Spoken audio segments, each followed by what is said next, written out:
ಉದ್ಯಾನವನದ ತುಂಬ ಬೆಳೆದು ನಿಂತಿವೆ ಗಿಡ ಗೆಂಟೆಗಳು.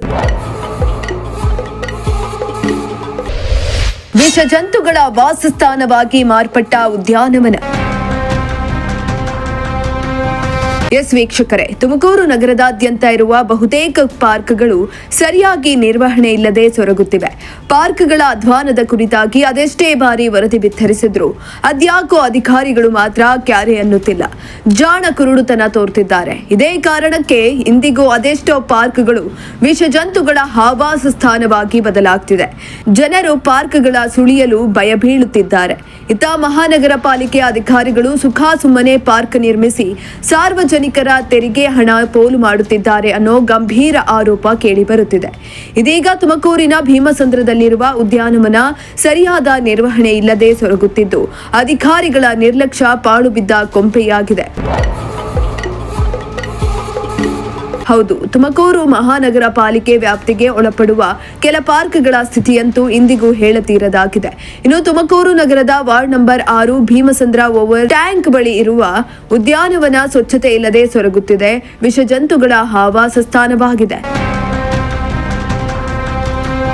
ಇನ್ನು ಈ ಪಾರ್ಕ್ನಲ್ಲಿ ಓಡಾಡುವುದಕ್ಕೆ ತುಂಬಾ ತೊಂದರೆ ಆಗ್ತಿದೆ.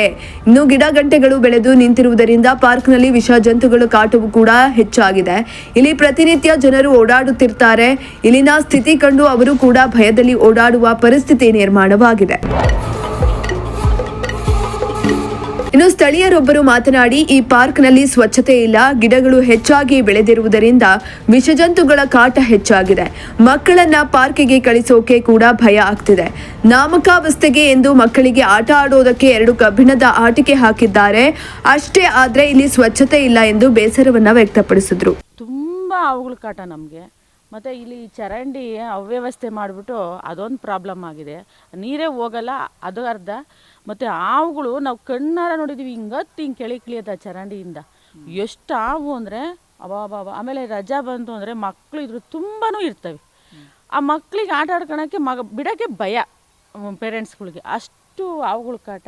ಮತ್ತು ಪಾರ್ಕು ಅಂತ ಮಾಡೋರು ಇದರಲ್ಲಿ ಏನಾನ ಪಾರ್ಕಿನ ವ್ಯವಸ್ಥೆ ಏನಾದರೂ ಇದೆಯಾ ನೋಡಿ.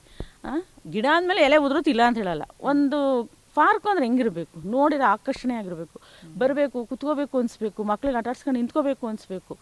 ಆಟ ಆಡೋಕ್ಕೆ ಅಂತ 2 ಹಾಕವ್ರೆ. ಇಷ್ಟೇ ಪಾರ್ಕಿಗೆ ಇಷ್ಟೇ ರೀ ಹಾಕೋದು ಅಂತಂದ್ರೆ ಅವತ್ತು ಕೇಳಿದ್ಕೆ ಅವೆರಡರಲ್ಲಿ ಏನು ಆಟ ಆಡ್ಬೋದು? ಆ ಮೇಲೆ ಕತ್ತಿದ್ರೆ ಮಕ್ಕಳು ಕೆಳಗೆ ಬರೋ ಇದಾಗುತ್ತಾ? ಚಿಕ್ಕ 3-4 ಹಾಕವ್ರೆ, ಅದನ್ನೇನೋ ಬಿಡಿ ಇನ್ನ ಅಂತ ಹೇಳಲ್ಲ. ಇದನ್ನು ಮಾತ್ರ ಪಾರ್ಕಿಗೆ ಮಕ್ಕಳಿಗೆ ಅಂತ ಹಾಕಿದ್ಮೇಲೆ ಆಮೇಲೆ ಇದೆಲ್ಲ ಕಡಿಸಿದ್ರು ಅದನ್ನೆಲ್ಲ ನೀಟ್ನೆಸ್ಸಾಗಿ ಅವನ್ನೆಲ್ಲ ತೆಗ್ಸಿ ಮಕ್ಕಳು ಓಡಾಡೋಕ್ಕೆ ಅಚ್ಚುಕಟ್ಟಾಗಿ ಮಾಡಿದ್ರೆ ತಾನೆ. ವಯಸ್ಸಾದವ್ರು ಓಡಾಡೋಕ್ಕೆ ಏನು ಓಡಾಡ್ತಾರೆ? ಈ ವಯಸ್ಸಾದವ್ರು ಮಾಡ್ತಾರೆ, ಮಾಡಲ್ಲ ಅಂತ ಪಾಪ ಅವ್ರಿಗೂ ಹೇಳ್ಬಾರ್ದು ನಾವು. ಈಗ ಗಿಡ ಎಲೆ ಉದುರೋ ಟೈಮ್ ಇದು ಮಾಡ್ತಾರೆ. ಅದೇ ಎಲ್ಲರೂ ಗಲಾಟೆ ಮಾಡಿದಾಗ ಕರ್ಕೊಂಬಂದು ಒಂದ್ಸತಿ ಮಾಡಿಸ್ತಾರೆ, ಕ್ಲೀನ್ ಮಾಡ್ತಾರೆ, ಹೊರಟೋಗ್ತಾರೆ. ಯಾವಾಗಲೂ ಮಾಡೋಕ್ಕಾಗಲ್ಲ, ಓಕೆ, ಅದಕ್ಕೂ ನಾನು ಒಪ್ಕೋತೀನಿ. ಆದರೆ ಮಕ್ಕಳಿಗೆ ಆಟ ಆಡೋಕ್ಕೆ ಅಂದಾಗ ಒಂದು ಸುವ್ಯವಸ್ಥೆಯಾದ ಒಂದು ಚೆನ್ನಾಗಿರೋ ನೀಟಾಗಿರೋ ಥರ ನೋಡ್ಕೋಬೇಕು ಅದನ್ನು. ಈ ಪೊದರಲ್ಲೇ ಎಷ್ಟಿರುತ್ತೋ ಅಂತ ಹೇಳಕ್ಕೆ ಬರಲ್ಲ. ಹುಳ ಉಪ್ಪಟೆಗಳು ಅಷ್ಟು ಒಂದು ಗಲೀಜಾದ ಪಾರ್ಕ್ ಆಗೋಗೈತಿ ಇದು. ಕಲಾವತಿ ಅಂತ. ಅದೇನೇ ಇರಲಿ, ಸ್ಥಳೀಯರಿಗೆ ಅನುಕೂಲವಾಗಲಿ ಎಂದು ಲಕ್ಷಾಂತರ ರೂಪಾಯಿ ಹಣವನ್ನ ಖರ್ಚು ಮಾಡಿ ನಿರ್ಮಿಸಿರುವ ಪಾರ್ಕ್ಗಳು ಸರಿಯಾಗಿ ನಿರ್ವಹಣೆಯಾಗದೆ ಪಾಳು ಬಿದ್ದ ರೀತಿ ಇರುವುದು ಬೇಸರದ ಸಂಗತಿ.